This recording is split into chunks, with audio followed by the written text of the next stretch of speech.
You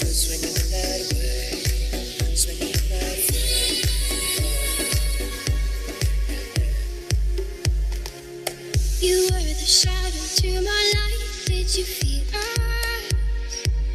Another star, you fade away. Afraid our aim is out of sight. Wanna see us alive. Where are you now? Where are you now? Where are you now? Was it all in my fantasy? Where are you now? Were you only imaginary? Where are you now? And then it's under the sea, under the sea. Where are you now? Another dream. The monster's running wild inside of me. I'm fading. I'm fading.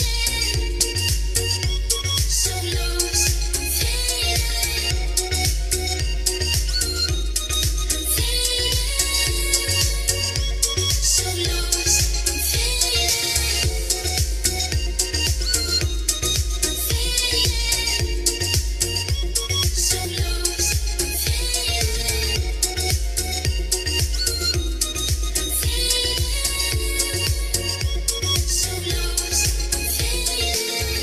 People killing, people dying. Shouldn't hurt you, hear them crying. You practice what you preach, but you turn the other cheek. Father, Father, Father, help us get some guidance. People have to question Him. Where is the love?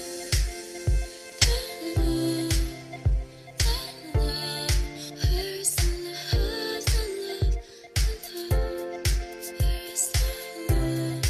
Where is the love? Where is the love? The love, the love.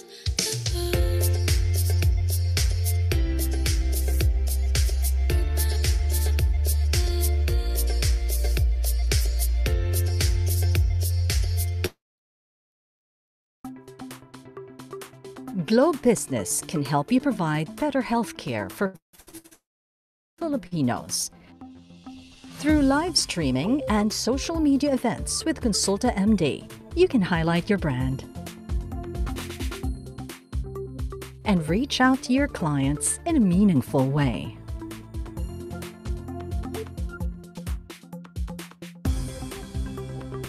Ensure that your consumers can get medical support with just a few clicks through teleconsultations. Enable your doctors to provide professional health care.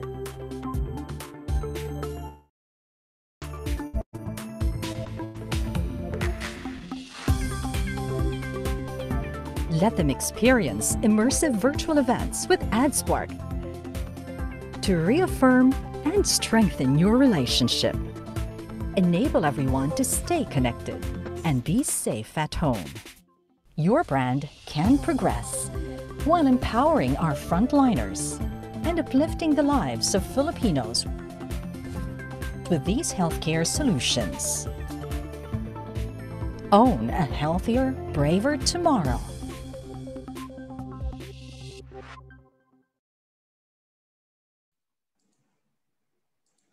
Good morning, everyone. Good morning, and thank you everyone for attending. This is Chuy Paredes, your Segment Marketing Manager, and with me, Eri Osho from Sales Services Sector 2. Hi, Eri. Good morning, everyone. Hi, Chuy. How are you? Okay, for today, we'd like to thank you, along with our colleagues, our partners in EG, product marketing, product engineering, solution sales, our leadership team. This session is all about sharing insights on the pressing needs in safeguarding our infrastructure in order to run our business seamlessly. Even before COVID, cyber attacks constantly disrupted the businesses on a global scale, and victims of fraud and security breach will have remarkable consequences. In our healthcare system, it is particularly important to know the vulnerabilities. Let's say when patient information is stolen or when a malicious attack is detected at the later stage, what will be the effect of this in your business? So what do you think, Ari? Yeah. Sure. Thank you, Chewy. I totally agree. So fast forward today, most companies are digitally transforming and adapting to change. And as we enter an era of ultra-fast latency connectivity, with hackers can take advantage of. I think the big question here is, what must the gatekeepers do to protect, to mitigate this attack without compromising the service to provide to your customers? This is what we'll be focused on for today's sessions. And I'm really excited to hear this, Chewy. All right. So without further ado, let's start with a welcome note from our very own services sector cluster head, Miss Karen Cafe.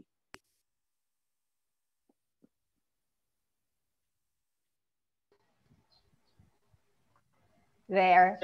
Thank you, Eri. This is truly an exciting day for all of us as we strive to provide you an engaging morning that will touch on the different aspects of healthcare in the context of cybersecurity.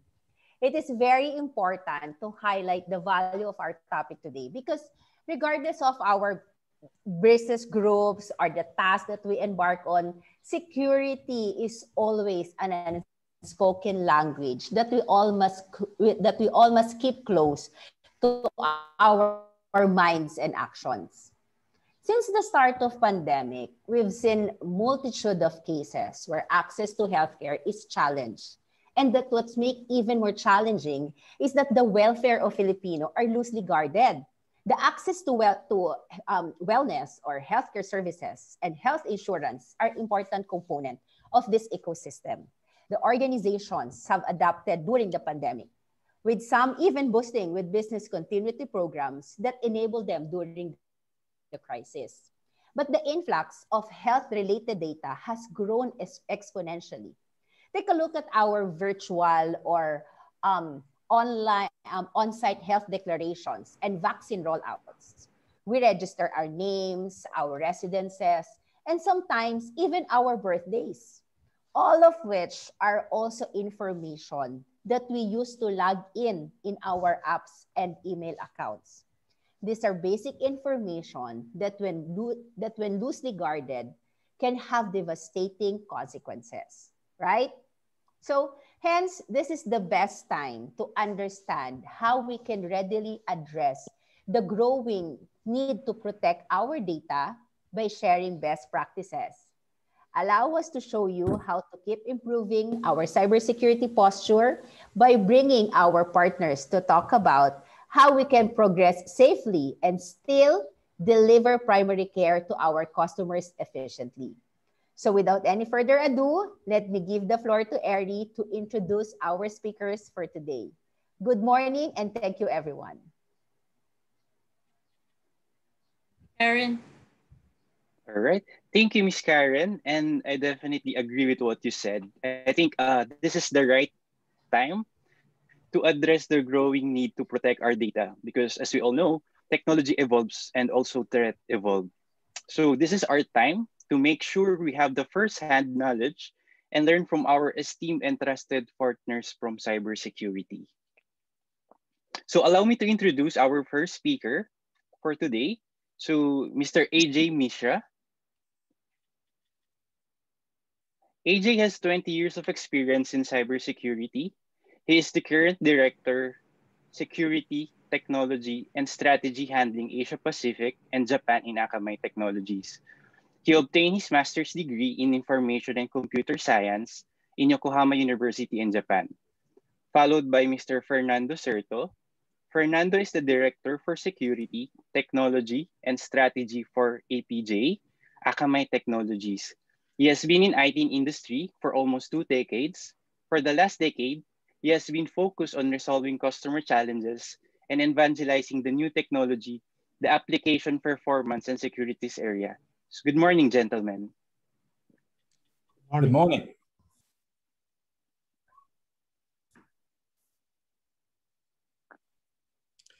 Shall we start? Yes, go ahead, go AJ. ahead. Yeah.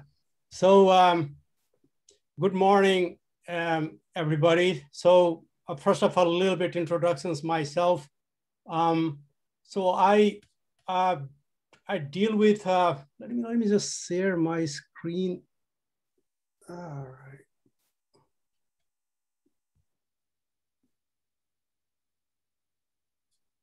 Okay, so what do you see? Do you see my PowerPoint? Okay. Yes. So let me introduce myself. So I'm Director of Security Strategist actually in Japan, based in Tokyo. Well, I born in Nepal, but in Japanese, I'm naturalized in Japan as a Japanese national, 25 years. So mostly I do a lots of seminars, like especially white hackings. And because this country is being really bombarded by the neighboring countries, every day we have similar attacks, things like coming out, stealing data and everything. So from that experience, today I would like to go more depth that what's happening in the cyber world with the most recent threats and attacks. And then I will do some kind of attack demonstration. That's I do all the time. I can talk like millions of things, but you will never understand that what the threat is, how easy for the hackers is to steal the data, to do a lots of problematic part there. So let me further, I start these presentations. So first of all, I would like to talk about most recent major hacks and attacks. And I have brought 3 distinct recent major attacks. Now you might ask us a question, hey, is it related to a healthcare system? Is it related to any government systems or anything? The answer is it relates to everything, because the hackers want to steal every part, every pieces of data, and they want to utilize it to do their business and do it more effective way. So first of all, it has to be this year, initially, a massive hack around Exchange, Microsoft Exchange. So in the right side of my diagram, you can see someone can access Microsoft Exchange through the web application like a HTTP or HTTP based. Of course, HTTPS has to be there. But what happened, abusing that vulnerability, 30,000 organizations got affected by a team called the Haffinum. Now, the root cause of these problems can be thought different kinds of things, but technically what happened, 4 distinct vulnerabilities which were identified. One of my colleagues in Taiwan, we always go to the black hat and talk really together, lots of things we discuss all the time, 4 distinct vulnerabilities. And that vulnerability is what made that hacker to do the bypass the authentication and then implant web cell. When I can say web cell is a kind of a stuff, I can say that is a hostage, taking the entire data center or taking entire part of that system as a hostage. And not only that, they also implanted a ransomware. Today, I'm not going to do a full-blown ransomware attack, but I have prepared how scary it is, how easy it is to do the ransomware attack. But again, ransomware attack is a very end of the attack. The major cause of the problem is the entrance, because the vulnerability is there and they hacked the 30,000 organizations just like that. The second one that, again, it's coming from United States, the dark side, the Colonial Attack. Now, here as well, they use some kinds of vulnerabilities. You can see this CV 2021-20016. This is the vulnerability of the VPN. Now, VPN is a closed software, closed they have not opened their software, but hackers are abusing their vulnerabilities very badly. So they got inside there, and after they do a lots of establishing that foothold, escalating that privilege, there's lots of different kinds of tools that a hacker have in a place. And finally, they started to exploit that data. So again, here also I want to make that point, the root cause of these problems are the very initial that they can take easy way, and they do a lots of devastating stuff from there. Now there are they pay the money, and I also wrote that, FBI got that money back, but that's not a question here. You make this time a succeed to get money from there, but there is like a multiple hackers there. There's a multiple ways to hack the systems. So you can take it easy that money came back, but sometimes money doesn't come back there.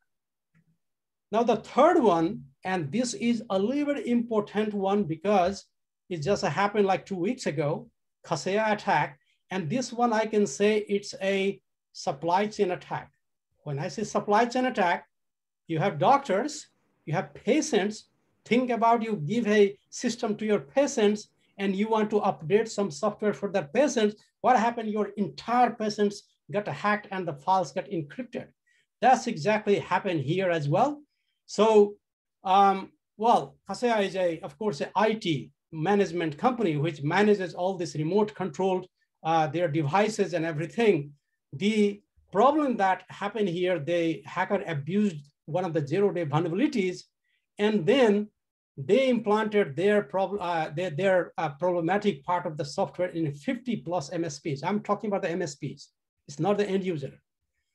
What does that mean? One MSP can maintain many different kinds of like customers. That's 1,500. Now you can guess what would be that end users. So they are saying that 1 million systems got, I can say, invaded, affected, and the hacker, whatever you see, they're like happy blogging. They ask about 70 million USD in the Bitcoin.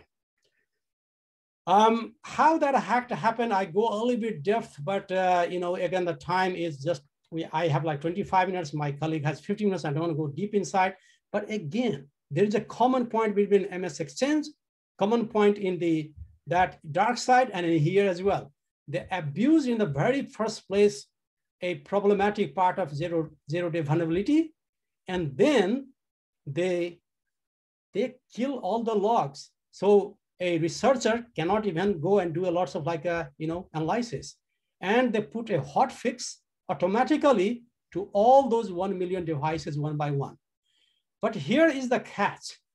Once they put this updated version of that software, this software has, with that PowerShell command, disabled all the functionalities of Windows. Means they disable antivirus, they disable all those like protections in the places, and they implant 2 different malware. So this one is not a malware. This is a Windows Defender on very old piece. And then they put the Revil ransomware. So there is a bug, something called the DLL side loading techniques. So what happens when this Windows Defender, they execute it, any DLL file you have, automatically it gets loaded in the memory, and they started to do all those kinds of encryption and everything. Now, another piece I would like to share here before I go to my demonstration is this ransomware has some characteristic. This ransomware is one-sided encryption ransomware. What does it mean? It keeps on encrypting, but it doesn't talk to command and control server. Means any potentials, you can have that EDR pieces who does talk about the command and control server. This doesn't have to do anything. So no protection there as well. So very powerful ransomware. And also all the Eastern European countries and Russia were excluded based on their keyboard stuff. So they specifically they're targeting all the US and allies here. So there is some political motivation as well because it happened in the Independence Day in the United States. So there's lots of things to talk about it. Now, before I go and I give a lots of speech, this is the thing that I do in Japan. And honestly speaking, they like Akamai, they like me because I understand, I talk more security than more about like the products. And my colleague will talk about more about products anyway. But here I would like to show you how a hacker can go and exactly, like steal that electronic healthcare records. And I brought this piece because it makes a little bit related to it. It could be credit card data, it could be like doctor's data, it could be a machine, the data that you have in your health systems. It can be anything. But just for the case of these interactions with this community today, I brought this one. Here I will be exploiting a vulnerability. What I'm making a point, a hacker can go do the phishing as well.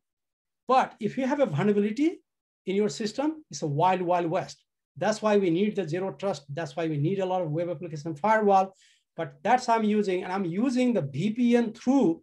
So I'm go through the VPN, and then they abuse that vulnerability, and I'm going to get there, and then I'm going to download that file, and I'm going to encrypt it, and I'm going to upload it again, and then I'll have a private key. I will ask the money, no money there. I'm not going to give them.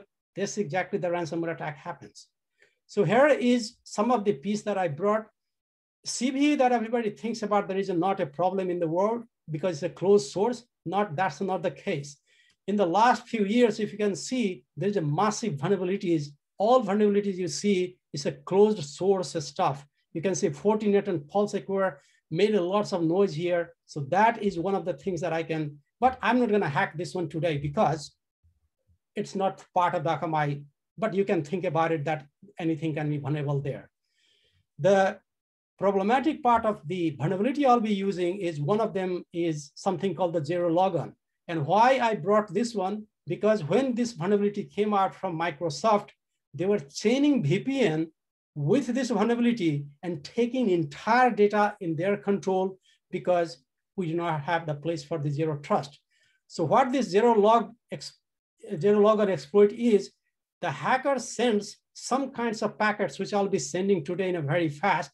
What it does, it attempts about 256 times. In my attack, it will take like 1 or 2 or 5, 6 times. And once I send those attack payload, what it's going to do, it is going to set that Active Directory as an empty password. Now I will use some another attack tools like Impacted or like Evil WinRM. So I get inside there, and there just happen to have one, something called, the data for the, the patients, which I'll be stealing, and then I'll be encrypting there. So this is my last slide before I go to my demonstrations. So this is the piece of that, the data, the electronic healthcare records. So you have some ID. This ID could be anything. Just think about, there's a birth date, there's a, the SSS number. There could be like a driving license. There can be anything.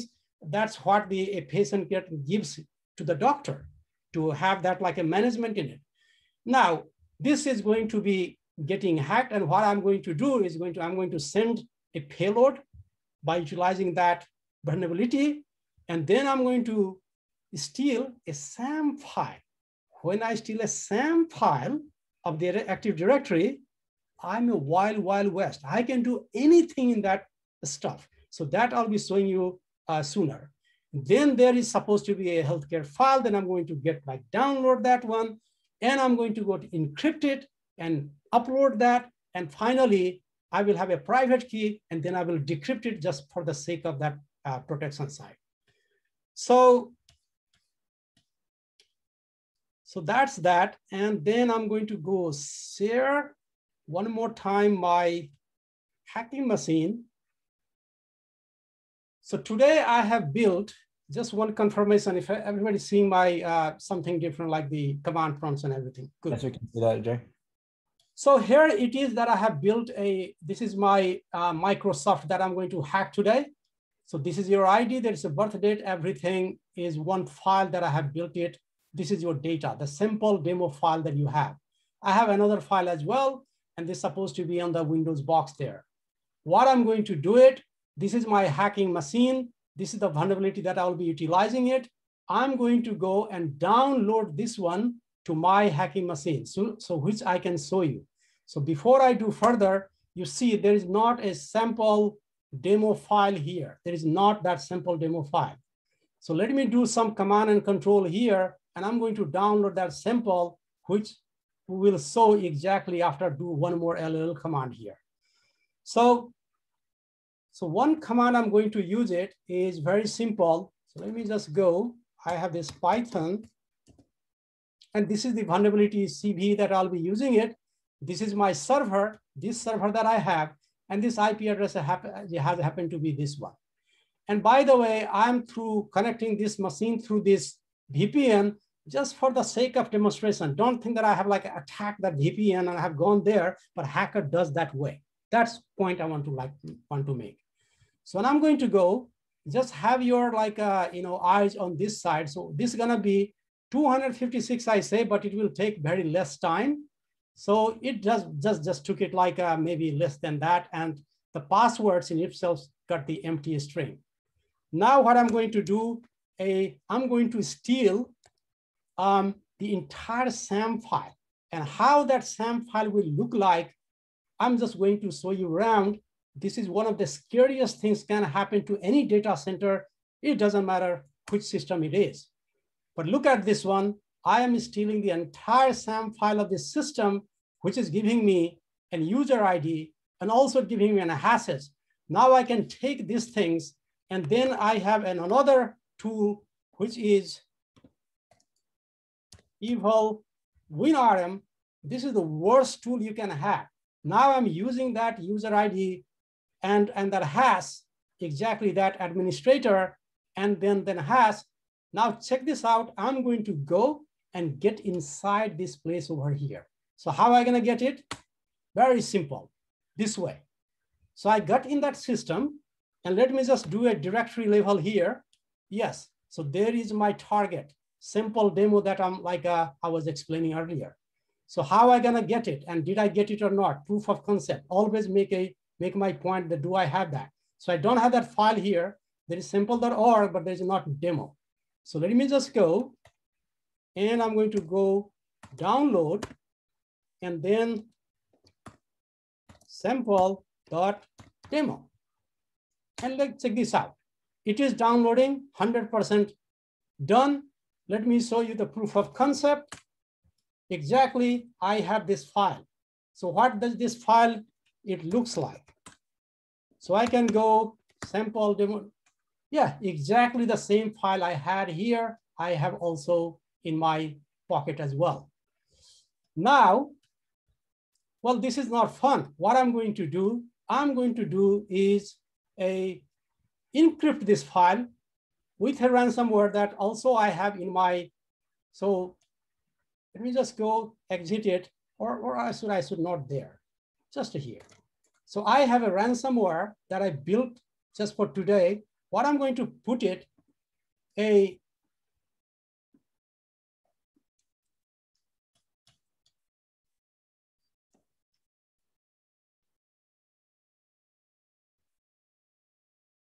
so I'm going to go copy that, and simply I'm going to a ransomware action and encrypt. Now in this ransomware, I have put a demo, just a demo level of like encryption, I mean the extension part of that file, and this is going to go encrypted. Look at this one, this is encryption done here. So if I go and do a directory one more time and cat that file, so let me just make it clear, cat similar file, see, nothing can be seen there. So what I'm going to do, I'm going to upload that file.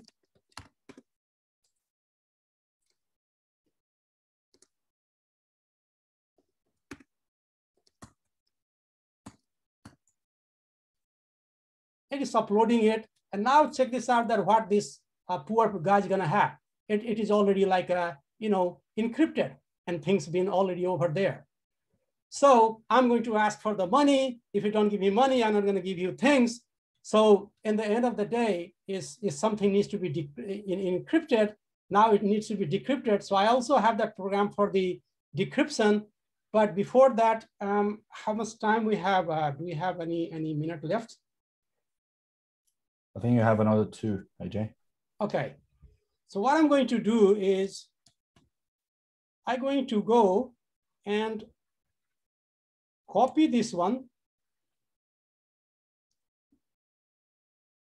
to my another folder as a encrypted demo. So I have that file over here. So if I see the encrypted demo there, and then this is my last, I'm going to decrypt it because I have like a key file here, and pretty simple. Exactly, I'm going to decrypt here. It looks like that something is in a problem in my. But anyways, you got the idea. I'm going to go encrypt. Decrypt it. and I'm going to get what is my like a general, initial file, and I'm going to get there. So let me stop here, and then I will stop my sharing, and I'll come back to and make my point is the root cause of this problem today. You see all these hacks that you saw from the end to end is the vulnerability. One vulnerability, one phishing attack can take entire data center. So you have to think about how to protect that piece. When once the ransomware was got inside it, there's a very hard way. I can program in a very different way, and there will be not a solution at all. And now I will give my time to my colleague Fernando to talk about protection and how it works. Fernando, please go ahead. Thanks, AJ. I've been working with AJ for the last 6 years, and it's always impresses me when when he starts hacking stuff. So I tend to call him the chief hacking officer here. But anyway, so just to summarize what AJ was saying, right? We know that the perimeter is under attack, right? So the way we used to build security in the past suddenly doesn't work anymore. And one of the problems that AJ highlighted in his presentation as well is not just that, people are looking into vulnerabilities into how to get into your environment. They're actually looking into vulnerabilities in software that you use, right? So Microsoft Exchange, tons of organizations still use that, right? SolarWinds, which was a supply chain attack that we saw a couple months ago. SAP.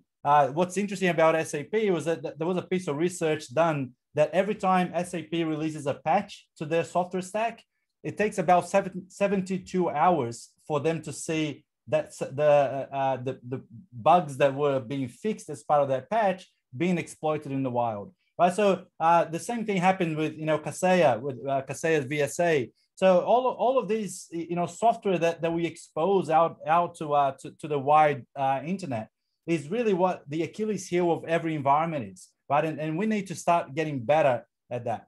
One thing that I always talk to customers about, and whenever we're talking about security, sometimes the organizations that are not very mature from a security perspective, they always think that they're not a target, especially in healthcare. That we all think that hackers have a heart, right? And they have emotions, and they're not really going to hack hospitals and healthcare providers and things like that. But the problem that we have is that a lot of times organizations become a target by accident, right? So this is a screenshot of a tool called Shodan that I use a lot on to find vulnerable devices, to find different types of like IoT cameras or IoT devices, cameras and things like that. So we sort of we target our research based on these things. And this is a sample query for Pulse Secure VPN, so a VPN concentrator that is widely distributed across the globe. And just a simple query on that already shows me, 40,000, more than 40,000 devices that could potentially be vulnerable. And when we're talking about a 0-day vulnerability, like AJ was talking about, that means that on day one of that vulnerability, there's 40,000 vulnerable devices out on the internet, right, that are exposed today. For me to export the list of 40,000 and automate a lot of these attacks, it becomes really easy. And patching, the problem that we have is that patching systems takes time, right? So every time you have something that's exposed to the greater world, and it is critical to the environment, it does take time. We have to schedule change control windows, maintenance and downtime and things like that to be able to fix the issue. And the biggest problem is that you have to fix the issue, right? The vendor has to give you a patch or a piece of software or an update or something like that, but you have to go and do the work, right? Your engineers have to go and do the work to patch these systems. I did a bit of research last year at the beginning of the pandemic, and I was tracking a particular vulnerability against a Citrix application delivery controller.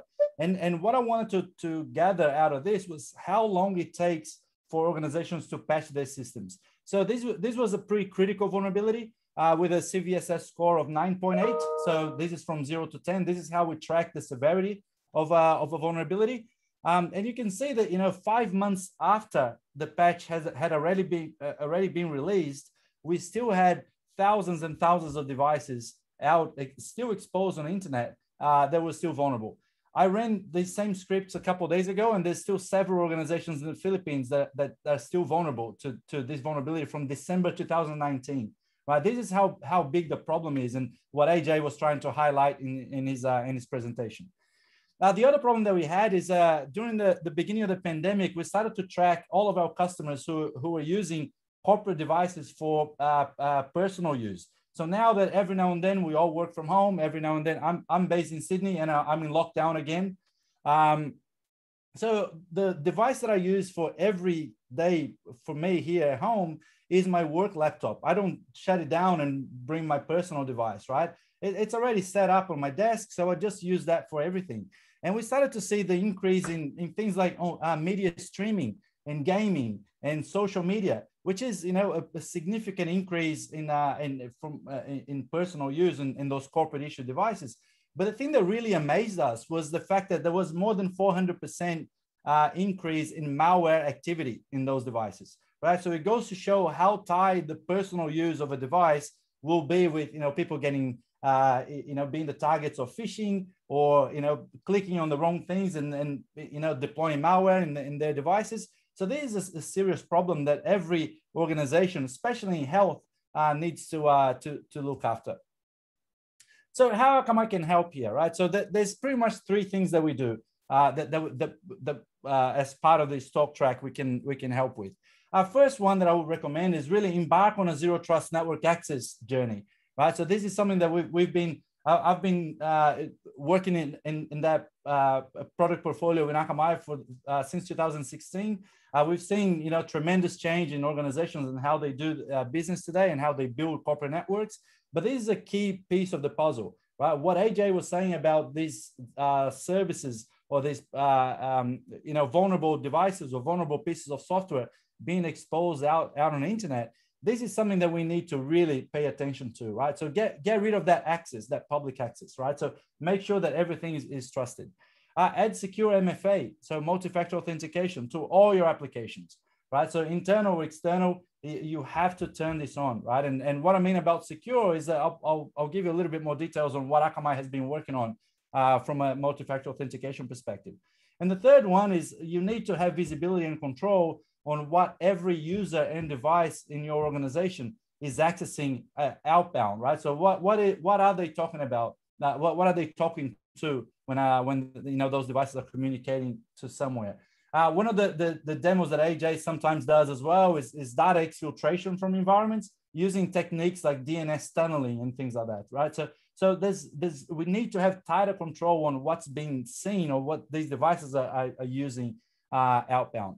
So what does that mean, right? So why is zero trust network access? So if you think of how we've been building environments and networks over the years, I've been in this industry for over 20 years. And I used to be a network engineer. I was a Unix engineer for a while. And the way we still build networks is this idea of we have our servers and we have our users, and we build this perimeter around that, right? So we try and keep all the threats outside of our environment, right? So as long as the threats are outside, we're good, right? We're secure. The problem now is that we have third parties, we have employees, we have now during the pandemic, everyone working from home, remote users, all of that. So now you have these users who are not really inside the physical premises of your environment anymore. And what do? We go and extend that perimeter all the way to the user, right? And the problem here is that when you're exposing applications outside, when you have use of VPN and things like that, the problem is that you can have threats that will eventually come back into the environment and compromise other systems. To make the problems worse now is that the fact that we're all using cloud of some sort, right? AWS, Azure, Google, whatever that may be, and users are not really inside the building anymore, right? They're not inside those premises.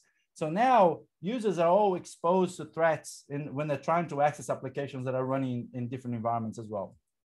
So what we do from a zero trust network access perspective is really removing all the complexities when it comes to access, right? So if you think of this diagram on the left and looking into, you know, different data centers and a distributed workforce and people in different branch offices in different cities and different parts of the country, we all usually tend to centralize access into a single remote access platform that remote access platform will typically sits inside a data center. And then we have other applications that are hosted in other locations, like, cloud services and things like that. And what we're proposing here is really decoupling the network from the equation here, right? So looking into zero trust as really users and applications should never be on the same network. They should never really be, have IP connectivity into those, because a lot of the vulnerabilities that AJ was talking about, once we get into the environment, there's a ton of other servers and systems that are vulnerable as well. So from an attacker to be able to move laterally within an environment becomes a really trivial task as well. Right, so using Akamai as an access platform really significantly reduces the risk of lateral movement, significantly reduces the risk of having to expose these applications out to the wider internet without authentication authorization in place, right? So only users who should be authorized to access a particular application should have access to that as well. The second thing is adding secure MFA to all the applications. So multi-factor authentication, we've all been used to that.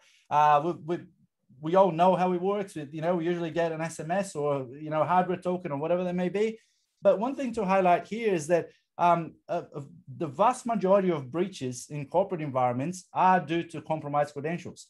While multi-factor authentication really reduces the risk of that, standard multi-factor authentication, or multi-factor authentication as we know today, is pretty easy to crack, right? And we've seen several examples of that in the past where a user can get phished.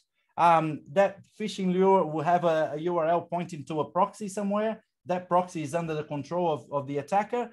And as soon as the user authenticates himself with a push notification on their phone, the attacker can actually steal all the cookies and tokens and replay those and really bypass multi-factor authentication if they want to log on to private applications, right, or applications that are within the corporate control. One example of that and how that happened was really Twitter, right? So Twitter had a problem with users coming into the VPN and being phished and really authenticating themselves with MFA. But the problem was that there was someone proxying that traffic in between the user and the actual entry point into Twitter's infrastructure. And that's how they managed to get several credentials and several tokens, authentication tokens, and being able to replay those and gain control of some systems within Twitter. And I wanted to talk about Twitter because if organizations who are built in the tech age have these problems, organizations in the healthcare industry who are a lot older and carry a lot more legacy systems should be a lot more prone to these types of problems as well. So talking about the evolution of MFA, we all know about SMS, we all know about codes and TOTP apps like Google Authenticator or Microsoft Authenticator. And then we landed in mobile push, right? So having apps that we would try and access an application and we get a push notification saying, hey, you're trying to access this application, allow or deny, right? The problem with that approach is that when you have several applications and you get several of these requests for approval during the day, you tend to not really pay too much attention to what you're accessing, right? So the answer from an industry perspective was to use FIDO security keys. So FIDO is a standard that sort of, which pretty much in a very summarized version of what it does is really looking into having an off-path authenticator that a hacker cannot get access to, right? So it's not a token that can be replayed; it's a physical device.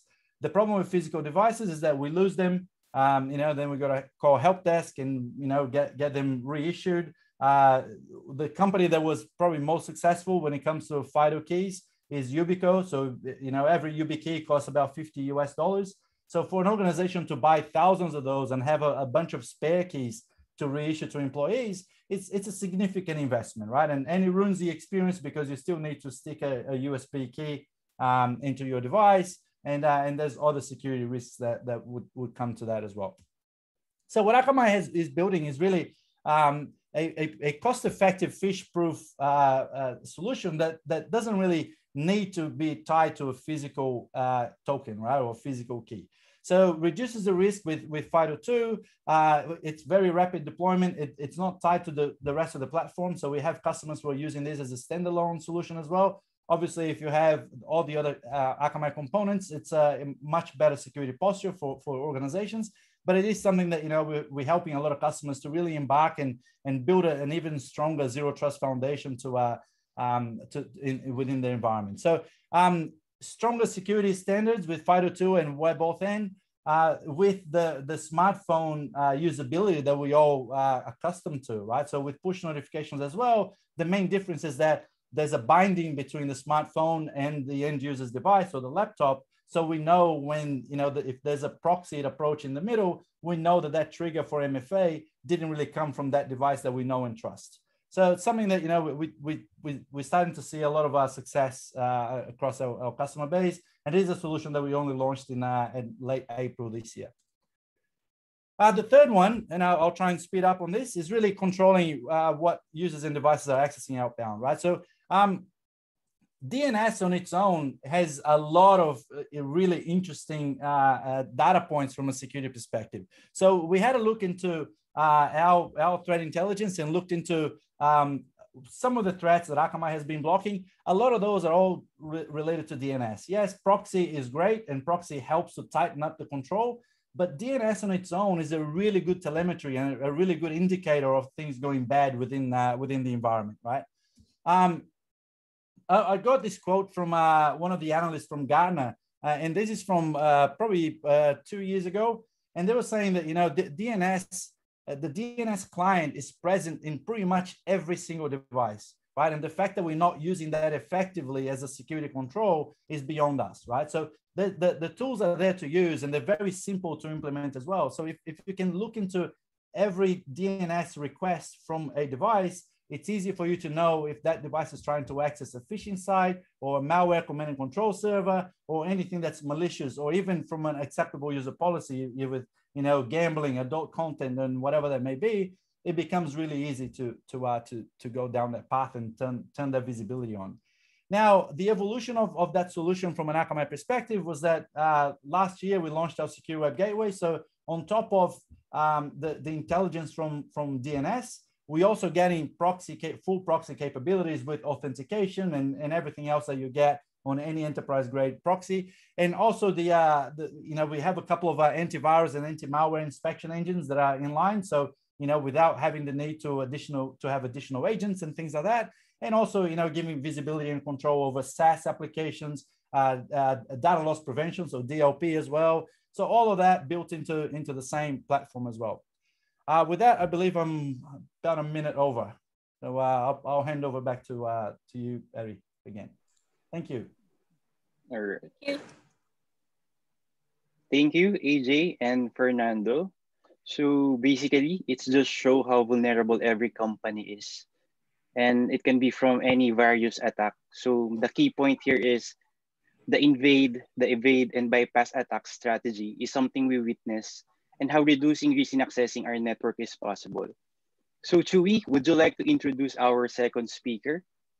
Yes, thank you, Eri. So actually, he is Yondu's Security Operations Center lead, supporting the security services of Globe Telecom.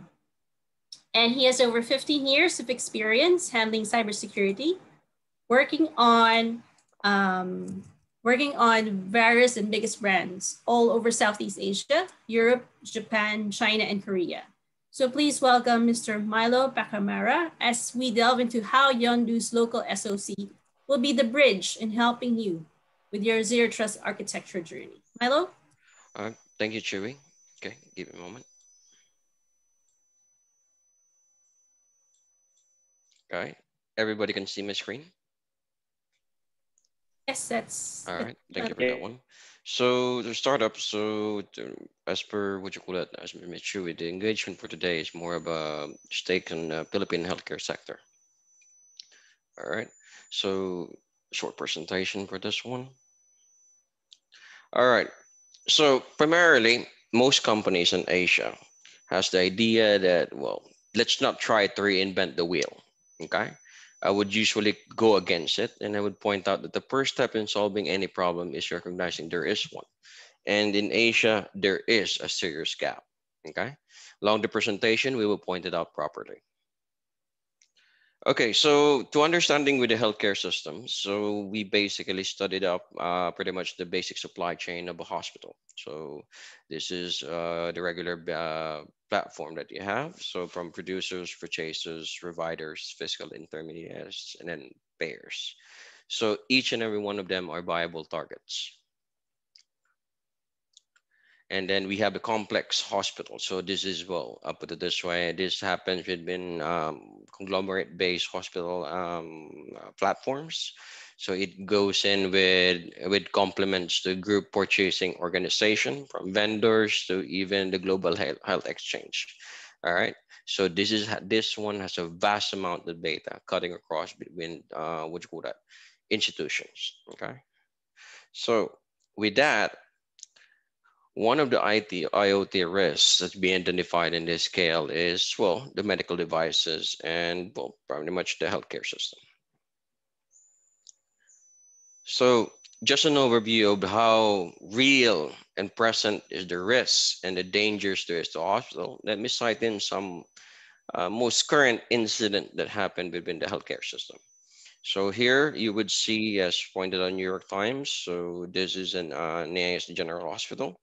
This one is in Ireland. It's been hobbled with ransomware attack. This is dated June the 2nd, 2021. And then this one is of March 1st, documented $67 million lost for malware attacks. Followed into, they made the news with Wall Street Journal, paying off, what, 67 million from last year. Then the most current one, this is a Cardinal contracting data breach for medical infos. Okay, so as you see, 4,519 PII was breached out. Okay, so this is July 16th, not a matter like few days ago. Now we can go on list in a number of known threat across the general healthcare industry. Okay, there are some in the Philippines we did not mention, out of courtesy for all the audiences we have here. All right. So literally the motivation for the attackers are pretty much just about either cryptocurrency or payout. So it's an easy payout for monetary value. So why is it that the healthcare is a target? So if you see here in our simple matrix, pharma and healthcare has what you call that, has about the assets that are of value and can be converted to what you call that, money, either by way of extortion or by way of what you call that, selling it to their competitors. So for pharma, there are formulas, test results, reports, and project data. Then for healthcare, you have patient privacy data, diagnosis, so credit card data and payment information. But the most hurtful among them is the patient charts, health records. If we are to comply with HIPAA laws, that would crucify a particular healthcare company with that kind of have that kind of breach. So how complicated you're dealing with. So usually your opposition is graveling into, well, it's an organized crime. It can come from individual, but literally they're reporting, and the entire ecosystem is actually based on money-making business model. Okay, so if you see how they're organized, who create viruses, and who handle the money exchange, and among other things. Okay, now their disposal are the series of attacks, then the series of, well, the armaments that you have is they're unlimited. Okay, every day there is at least what, 200 to 300,000 or even more malware types being created, underscored number of what you call that, exploits, vulnerabilities being found, and then a few hours later an exploit will be developed. All right, so that is what you're dealing with in the real world. Now, other than that, there is also those what we call insider threat. So these guys are pretty much from varying from your carrier users to what, breach, industrial espionage, your competitors, data theft, and IT sabotage for disgruntled employee. So this one would really hurt the most. Okay, and any one of these guys can be tapped in by either an external attacker or your competitor. So the zero trust concepts primarily, well, boils down to a single line. The strategy around zero trust is don't trust anyone. Okay, this was coined up by a certain Forrester research analyst, John Canavar. So this is around 2018 or earlier, but this has been, well, I put it this way, this is civilian terminology, but for the longest time, it is a simplified term for counterintelligence. So everything and anything is being filtered and screened. Okay, given whatever technology that was used, everything is not trusted within your infrastructure. That's the only way you can maintain a proper security posture within your infrastructure or even your institution. So talking about zero trust infrastructure based on the NIST 800-207. So this is what it usually look like. Okay. Now, in the zero trust infrastructure, everything and anything that's used by your user is to be untrusted, is to be considered compromised already. That's the only way you can maintain security. All right. So automatically consider this as a threat. Okay. And only then you can possibly create properly defended infrastructure. Make your infrastructure a hard target. So if a SOC controls your infrastructure, in the blue part, these are the most usually managed control sets or controls that are being managed by SOC. Most of the customer are managing the gray area. So enterprise resource, PKI, and the regular infrastructure and data access policy. Now, this is a usually environment where the SOC is being controlled. Then, and for this case, I'm just pointing out that usually Akamai, our partner, is usually the sender part. They control the policy and enforcement administrator and engine. So they have an application to control such part. Okay. Now, the mechanics usually in a zero trust infrastructure is you have a CDM, continuous diagnostic and mitigation. So this is employment of security analysts to technology. Okay. Now there's a threat intelligence. So this one is a proactive approach that continuously identifies possible threats, weaknesses, and among other things within your infrastructure. Then this is supported by the derived data from CDM. Now, one more focal part is to consolidate all those data. What you need is an SIEM or SOAR. So collect, monitors, and analyze correlate data. Now, having a SOC, this one gives you an initial visibility, all right, of what the threats are. So in the CT environment, so with Akamai infrastructure, so this is usually what's packaged with your technology. So you have an IPS, IDS, you have a identity access management feature. You have firewall, which is known for WAF. You have a data loss prevention. You have a DDoS network disruption. And then we have an insider threat program, then a secure DNS solution. So this is one usually packaged with our partner Akamai. Now, to complete all this, the entire security posture, there are other technologies that they needed. You have an EDR, next-gen antivirus, email security grabbing, including physical security, which covers biometric systems, CCTV. This is for physical attackers. You have an SIEM, a SOAR, a vulnerability management, and including, but not limited to, mobile security solution. As for the general factor right now, the trending right now is a mobile security solution. So it would be much wise to have this in your infrastructure so that you can actually promote a proper CT technology. So from the difference from SOC to MSSP controlled, once you commit to an MSSP controlled, everything and anything would be controlled by your service providers. Now, collaboratively managed would be the center part, the most important part, from your endpoint security to servers to actual enterprise resource. This is fully covered, end-to-end solution. So this is one would comply with HIPAA, GDPR, and the data privacy law. And as pointed out a while ago, full spectrum IS security enablement and management. All right. So managed SOC part. With the managed SOC part, here are what we have for managed SOC. All right. So primarily we categorize all threats that you have in four major factors. Now, just to zoom in, These are pretty much the security entities that actually monitor your infrastructure when needed and as needed, 24 by 7, 365. It has a service desk with SOC analyst and a SOC analyst tier 2, then a SOC analyst threat hunter. Then this is usually, what do you call that, compensates one another. Then you have a service desk incident manager. Now, once those things reach a threshold that it is, what do you call it, beyond the scale or capability, then we have, as well as within the infrastructure, a partner global SOC. So it's always have a backup, okay?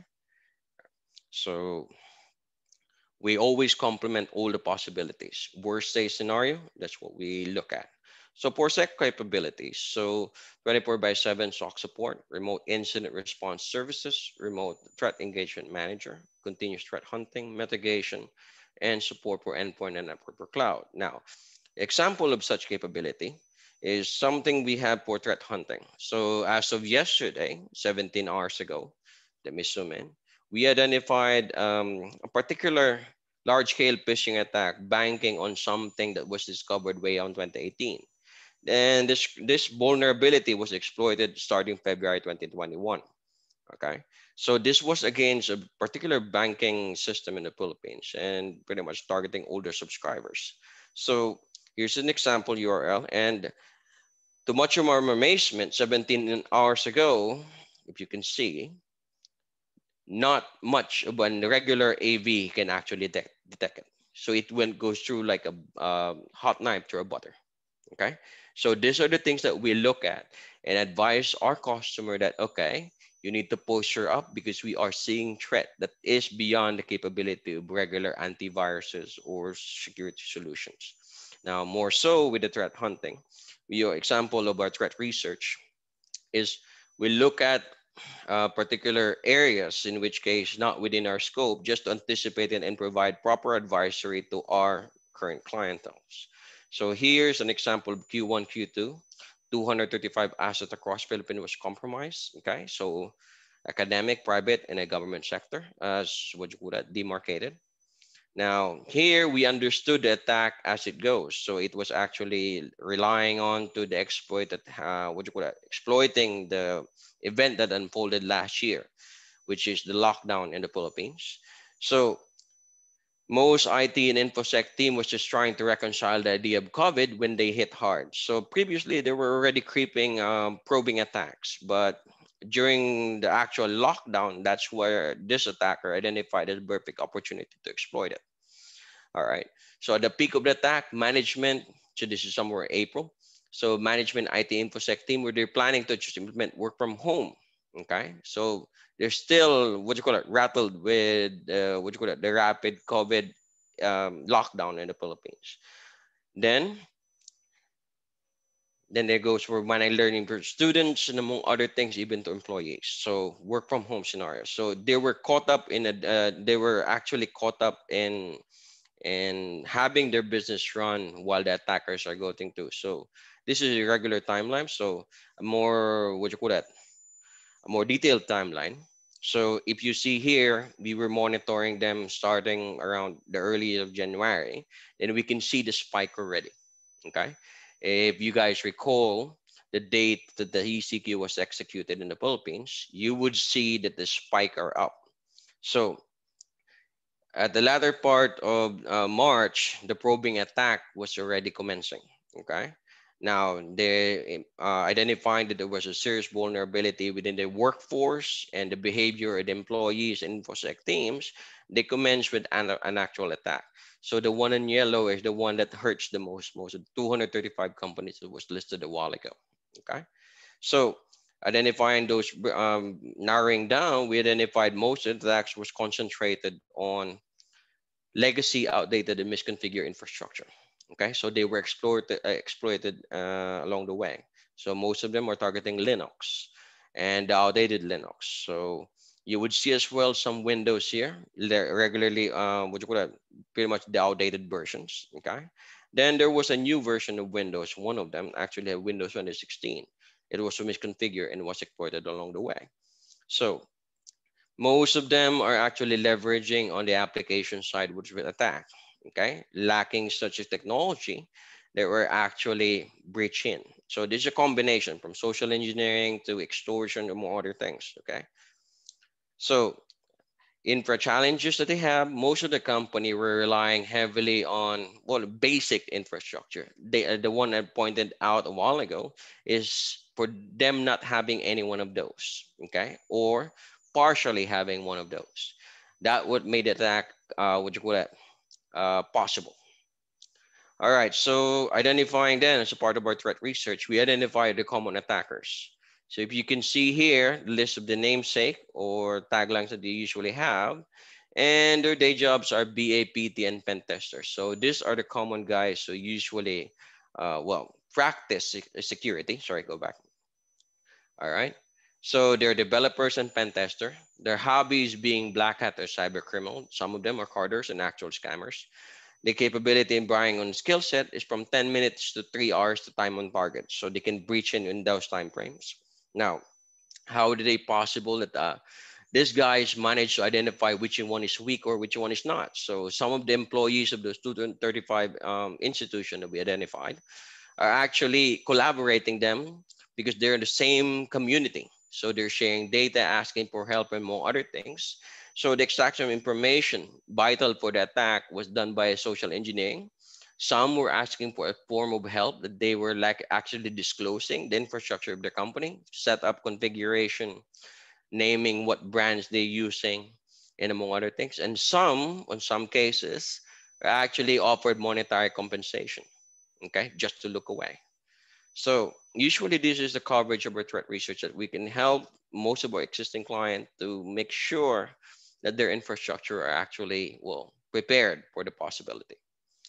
All right, so the SOC team over that we have, we generally what you call that, divide into two. So most of the backends are technical consultant, technical engagement manager, fulfillment, deployment lead, service transition, customer onboarding is on the left side. So they're represented by white. Most of the operator, the guys on the ground are actually here in the blue part. So it's divided properly. We have service engineer, analyst, L2 platform manager, and software hunter along the way. Okay.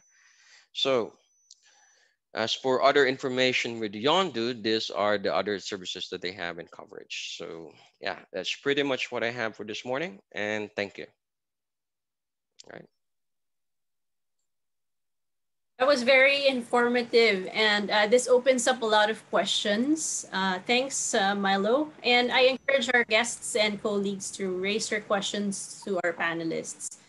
Before we go into that, allow me to introduce one of our globe leaders as part of our panelists. He's our Vice President for Product Development and Engineering. He's a familiar face, and he leads a team that focuses on he leads a team that focuses on cybersecurity initiatives and special projects within Globe. And he worked in Anderson Consulting, Motorola, and Cisco Systems before joining Globe in 2003. So please welcome Mr. Francis Kokoy Claraval. Good morning, everyone, and thank you for attending our event. Thank you, sir. Okay, so for our Q&A, Sir Kokoy, with the transgression of cyber attacks, well, we are in this pandemic and more opportunities have sprung for them to infiltrate our applications, our infrastructure. What can you say about the way technology has been an enabler of cybercrime? Your thoughts on this? First of all, sorry, I forgot to say also to welcome our partners now. So thank you also to Akamai for joining us today. And of course, our customers have been very supportive. And also Milo, good presentation, our capabilities in the local SOC. Maybe just quick some thoughts on the question.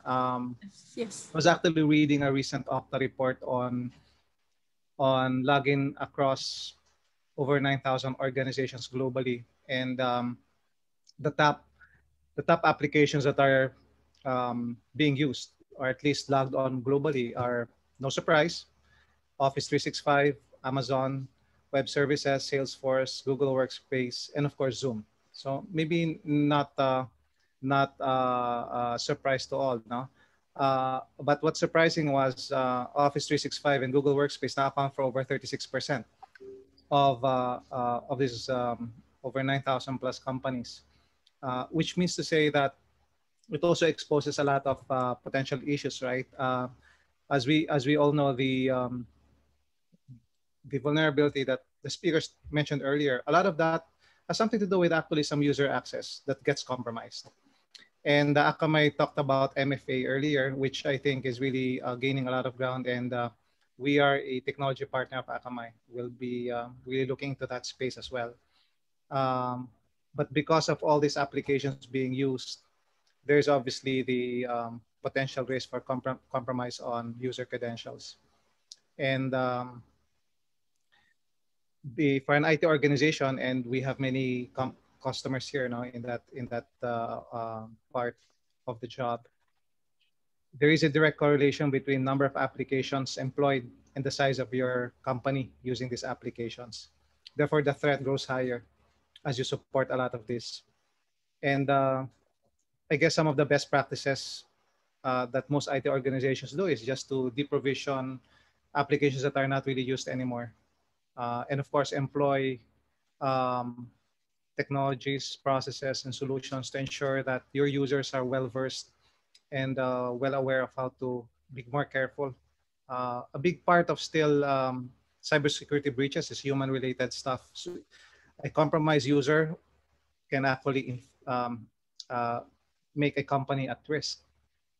So that's one thing on the application. Now, the second part is, as a telco, 5G obviously is here, and 5G introduced higher download speeds, which is also quite good and bad. Hackers also use that opportunity to try to break into networks. Therefore, we have to be more careful. And it also brings to mind the development of the continuous growth of IoT.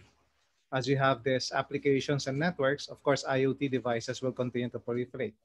And while there was some discussion earlier in the healthcare part on IoT devices, that is actually a potential exploit. And therefore, as you think about this overall cybersecurity strategy, you have to think about it end to end. As what the speaker said, assume that the user or the device is untrusted from day one. So, so maybe those are my top three areas. By the way, maybe just one last, everybody's familiar with what's happening in blockchain and being used for both good and bad. So just be aware also, because while the crypto side of blockchain, which was used for, I guess, some of the ransomware that you've heard, actually blockchain also has a very important role in cybersecurity. In that it allows for a way to decentralize, and therefore, if you decentralize things, you can actually make it. You can actually also secure it. So there's things happening in the domain name space, as we know, in social media platforms, in data management. All of these are actually happening now. So if you guys or in the audience are into that space, then that's an exciting area also to look. So maybe those are my top four to answer the question.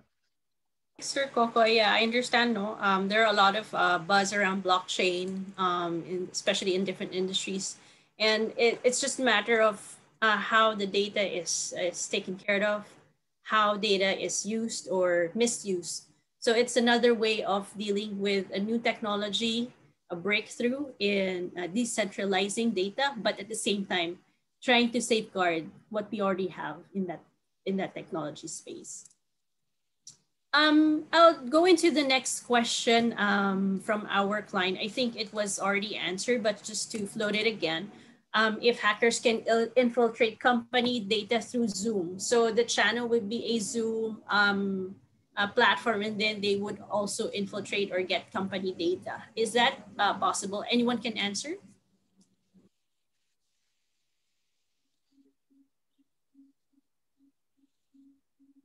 Maybe Akamai can share their experience also in this space. But we are a big user of Zoom. So last year, as you know, there was also some major, not vulnerability, but there was some, they were also in the headlines in terms of security, but they actually fixed that. I think to add to that, I was looking for my mouse to unmute myself. I think that the biggest challenge that we have with any piece of software, right? So Zoom is just one application that we have, installed in our computers, right? But any piece of software, what we were talking about with SolarWinds, for example, one of the pieces of software that had vulnerabilities earlier this year that I highlighted in my presentation. We all have that risk, right? So supply chain attacks, and someone managed to compromise a code repository. That problem will always exist, and it always existed, right? So it's nothing new. I think the buzz around our industry, around Zoom, was really at the beginning of the pandemic. Everyone was using Zoom, right? From schools to like us talking to families, and the fact that Zoom had a free tier that I think it was like 45 minutes that you could have like up to 20 people. I can't remember what it was. So it was widely used, right? So all of a sudden, it's an application that every common citizen knows about, and that's what the buzz was around. But someone deploying malware on a piece of software, it could be if Microsoft had their code repository changed, or it could be an Outlook, it could be in any other application that we have deployed on our computer. So yes, there's definitely the risk, but that's why we were talking about zero trust here, right? So if a device is compromised, if Zoom, for example, is compromised and there's malware part of that Zoom package or install package, only that one device is compromised, and that malware is not able to move laterally within the network and compromise every other device that's on the network. And to AJ's point with ransomware, we wouldn't be able to see a large-scale ransomware attack against an organization like what happened with Toll and Myers last year in 2017 with WannaCry and things like that. So this is really building these micro segments within the network and not allowing that malicious software to spread across the environment.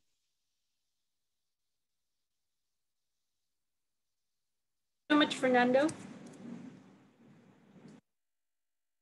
Yeah, Chewy, I think there's another question here in the chat box, so I'll just read it. So what does the best practices does Globe follow to constantly comply with cybersecurity? So I think Sir Kokoy can answer this one. So Globe is, as a company, I think we have, if not the largest, one of the largest cyber operations in the country. And we have actually, we had this journey, I think back in 2014, where we actually stepped back and said, look, this is what we want to achieve and want to do. And it's been, 7 years since. So a couple of things we're doing, and most have been discussed earlier. So we do a lot of segmentation of platforms, from perimeter, north, south, and of course also east-west traffic. We do have on-prem and cloud resources. Therefore, CASB is a critical part in our infra, and also we do inspect traffic, especially from user to cloud, etc., and make sure that we control that. MFA obviously is a part of the operation, as well as some MDM, because we also support a lot of kinds of devices. There's also, we do have a next-gen EDR in all of our devices, so which is very important. So, we are implementing advanced user and entity behavior analytics. So quite new to this space, but I think is important because user behavior is really, you would notice user behavior changes. And usually when that happens, something is actually compromised. So those are the things. So very particular, especially on data privacy, because we are obviously a service provider. So that's very, very tightly monitored and regulated. All right. Thank you, Sir Kokoy. Thank you, Sir Kokoy. We have another question. This is to understand part of the ZTA is to have identity service. So is the identity service offered by default Google or via GCP? Is it enough to be used by other ZTA provider? Or do they need to have their own identity provider preferred by the ZTA solution? That's the question from one of our attendees. Is that a question to Akamai? Yeah. I'm happy to answer that. Oh, we can take that. Yeah. So the identity provider for us, it doesn't really matter, right? So it can be, the internal Active Directory. It can be, tied into a Google Identity Store. It can be, Azure AD. It can be an old LDAP server that you have sitting in the storage room, or it can be using Akamai as an identity provider as well, right? So as part of our solution, what I was talking about with Zero Trust Network Access, the main product that encompasses that also has an IDP or an identity provider tied to that as well. And the beauty of that solution is that a lot of organizations they go down the path of SAML or OAuth or OAuth, and there's complexities with old and legacy applications with that as well, right? So we've been focusing on doing things like authentication bridging, for example, and being able to what we offer to the outside world will be the most secure protocols that we can get. But then the authentication on the server side can be an old NTLM version, for example, and we're safeguarding and making sure that server is not, no one's able to get access to that and exploit a potential vulnerability. And in health, this is pretty important, right? Because there's, old Windows machines that are still running ICUs and, ventilators and things like that, where people are really reluctant to update them or, put new versions of software in them because they're life-threatening, right? So if those machines fail, we could be, losing lives and things like that. Let me add one more point here. So as Fernando said that, we don't do too much identity as an identity provider. We do some sort, but we connect to a different identity provider. And another part is that Akamai MFA supposed to be the identity provider side, but as you see, the hacks are like all over, like having that multi-factor authentication. So we can add that one layer above in the same functionality. So you can have that access, secure access with any identity provider, but you can have in the same time some sort of Akamai multi-factor authentication, which give you a defense in depth strategy. So that's a combined package that we have in our product.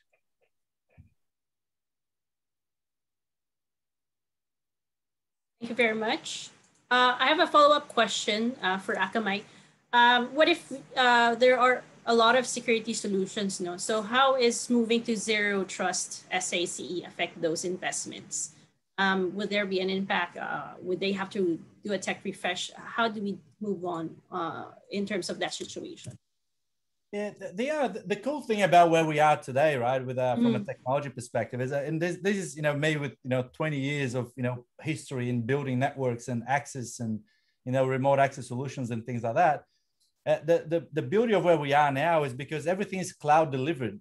The adoption of these technologies can be in a stepped up fashion, right? So they don't need to be done in one go, in one big bang approach, right? So when we're talking about assets that you already have with with either legacy remote access solutions or your firewalls that you purchased 2 years ago or 3 years ago, but nothing needs to change from that perspective, right? The only thing that we recommend to customers is start closing all the ports that are open on your firewall because you don't need them anymore, right? So, and this is the big difference. So the network topology doesn't really change. What changes is the fact that the users don't need to be inside that network anymore, right, to get access to these applications. So sweating assets, and and I understand the the investments that a lot of organizations make in the data center stack and things like that.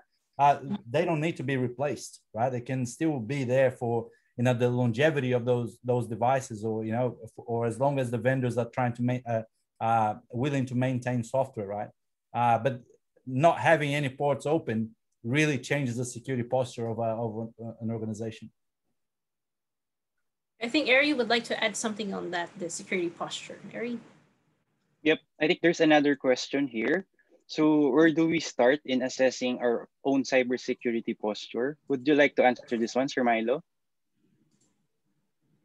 So put it this way, with posturing, usually conduct a threat assessment from the inside. So you need to understand first your current security, solutions. And then understand the focal asset of your company as what is your, highly protected asset. Understand the behavior of the workforce. And from there, you can build an actual platform in assessing the risk factor per segment of your business. So you don't, if you are conducting posturing, you never look at your organization as a one single entity. You cut it by per department, per what you call that, per department and per work group, depending on what they're doing and how are they exposed to the environment. And I believe Globe has a posture technology, what you call that, assessment technology, Sir Kokoy, correct? Yep. So you can actually avail of that from Globe, and then they can start assessing the infrastructure and how what you call it, how resilient you are, how challenged you are within the environment, and actual risk within the Philippines. So yeah, that's how you start it, but it has to be nitty gritty.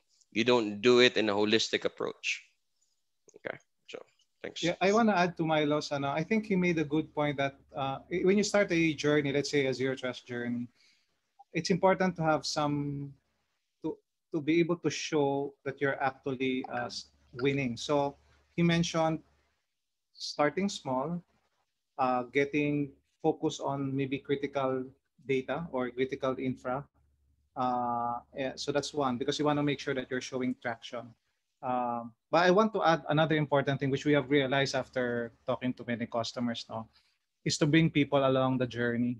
And yeah, because this is important because like going to zero trust, for example, crosses many team boundaries throughout the organization. So what are these? So you'll be talking to the security team, the network team, the identity access team, the asset owners, the admins, and the application owners. So this kind of scope is actually not simple to execute. Therefore, you need the support of the organization in terms of make time for awareness building, socialization of the benefits, creating detailed FAQs, sharing them across the company, because um, education and communication before rollout can save the company a lot of help desk pain when you now try to implement. So let's not forget that piece, no? Making sure the change management side. You just don't do something and then ask expect everyone to be able to adapt to it. No. Thank you, Sir Kokoy. So I guess in that parallel, in that same thought, no, to Milo, in onboarding partners and also with Globe and Akamai, there any type of coverage or scoping, or what are the things that we need to keep in mind in terms of onboarding or at least partnering with technology partners? That could be to Sir Milo. So in picking solution partner for your company, you need to know how good they are and how long they are. They may come with a bang. I mean, like, much about a lot of advertisement, but I put it this way. You need to test them. You don't need to test them in the condition that is to their, what you call that, to their, shall we say, in their terms. You need to test them in the condition that is actually Mr. Milo, thank you. I think I think there's a Zoom issue on his side. Yeah. Adding to that, Sir Kokoy, would you like to So I continue? think maybe let me just expand it further to say Mhm. to how we can actually help companies. I mean, as Globe, not just the partners now, and um, the way at least how we position ourselves to be able to help companies in their path to safe digital transformation is number one is venues like this. We only work with world-class technology partners. So Akamai is one of them. Because we don't really have anyway the technology built in. It has to be with the partners. So we go through full lengths, really curating and making sure that we only work with the best technology partners out there. Um, Number two, we realize that the best technology and world-class partners may not have foot on the ground, meaning locally. So there must be some local context. When a company is hit with whatever, let's say ransomware, etc., and based on our experience, they would call somebody locally to actually help them, to be with them to fix it. That's precisely why we built the local SOC last year. And that's which is headed by Milo. So the local SOC allows us for the local hands and feet and the local context, supported by the global technology partners. The third one that I could maybe add on how we can help customers in their path to safe digital transformation is we continue to invest in high-speed, secure networks and data centers. You can't do digital transformation without that piece. And I think the key advantage of Globe is we own that part of the infrastructure. So we're not just like a pure play like cybersecurity company, but we also own the infrastructure. And maybe the fourth one is just the people behind it, certified people with deep experience in this space. So that's how we put together those 4 items so that we can help companies. Thank you so much, Sir Kokoy. Really insightful, and as we have witnessed here with our strong partnership with Akamai and Yondu Inc., we wish to give the floor also to our industry head for healthcare, Elgin Duenas, to give you some parting remarks and advice. Here you go, Elgin. Thanks, Chewy. Hi, thanks, Chewy. Okay, so good morning, everyone. Here at Globe Business, we are committed to provide you, our dear customers, with solutions that will address your glaring and immediate needs. Through engagements like this, we intend to keep you updated on all possible offerings and services that Globe Business and our partners can provide. We have talked about resilient operations and how we can help you in bringing it into fruition. Now is the time to start that journey with you. That is why I am happy to announce that all the attendees of this webinar are qualified to participate in an initial POC run with our Akamai Technologies partner and for your complimentary cybersecurity posture assessment powered by Yondu Inc. Again, it's free. Special thanks to AJ Mishra, Fernando Certo, Kenny Koo, and her team who worked behind the scenes in order to make this happen. Of course, we send our great thanks also to our affiliate, Yondu team, Milo Pacamara, and Vienna for ensuring that this event is a success. In a few moments, you will see a QR code flashed on the screen. Please scan this QR code to provide honest feedback about our event. And we'll be in touch with you in the coming days for one-on-one exercises with your account managers. Together, let us reimagine how we want our healthcare service to be. Thank you and good morning to everyone. Thanks, Elgin. And also wanted to share to Fernando and AJ, if you also do ethical hacking classes, let us know. Please keep us in the loop because there are some clients who are actually excited with what you guys are doing. And this concludes our cybersecurity webinar, healthcare and data privacy. So please stay tuned. Don't log off yet, and we will be scanning the QR code. Again, this is your partner, Chewy Paredes and Eri Osho. We wish you a wonderful day. Eri? Yeah, and we wish you and thank you and a wonderful day. Thank you so much, guys. Thanks.